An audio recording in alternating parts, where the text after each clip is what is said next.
ఈరోజు మీకు నేను చూపిస్తానండి నా క్యాబిన్ టూరు సీడెక్ నేను ఉంటుంది.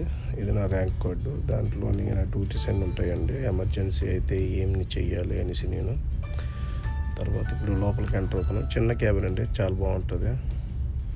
పెద్ద క్యాబిన్లు ఉంటాయండి, పెద్ద షిప్లు చేస్తే పెద్ద క్యాబిన్లో కూడా చేశాను, పెద్ద క్యాబిన్లో కూడా ఉన్నాను. కానీ చిన్న క్యాబిన్ బెస్ట్ అండి, క్లీనింగ్కి అయినా దేనికైనా ఫ్రీగా ఉంటుంది. ఇది చిన్న సోఫా అండి, కూర్చోడానికి జస్ట్ రిలాక్సింగ్కి. సోఫా మీద పడుకోవడానికి అంటే అవ్వదు, ఎందుకంటే మనం పట్టమనమాట దాని మీద. యాక్చువల్లీ ఇది నా క్యాబిన్ వ్యూ. తర్వాత దేవుడు అంటూ ఉండాల్సిందే మనకి. మార్నింగ్ వేకప్ అవగానే అప్పటి నుంచి దేవుడికి మనం చూసుకొని దండం పెట్టుకొని ఏదైనా పని స్టార్ట్ చేసినప్పుడు దేవుడికి దండం పెట్టుకోవాలి మొత్తం. ఇది నా డ్రెస్సింగ్ టేబుల్. ఏమైనా చిన్న చిన్న క్లాత్స్ నేనైతే అక్కడ లగేజ్ పెట్టానండి, ఎందుకంటే మరి నాకు బయట లగేజ్ ఉంటే అది అలాగ ఉంటుంది. చిన్న క్యాబిన్ కదా, అడ్జస్ట్ చేసుకున్నాను.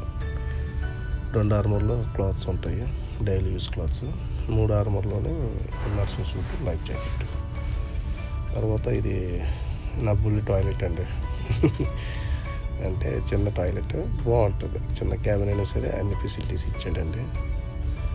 కొన్ని సిప్పుల్లో చేశానండి నేను. 300 మీటర్ సిప్పుల్లో కూడా చేశాను. పర్సనల్గా క్యాబిన్స్ కూడా ఉండవు.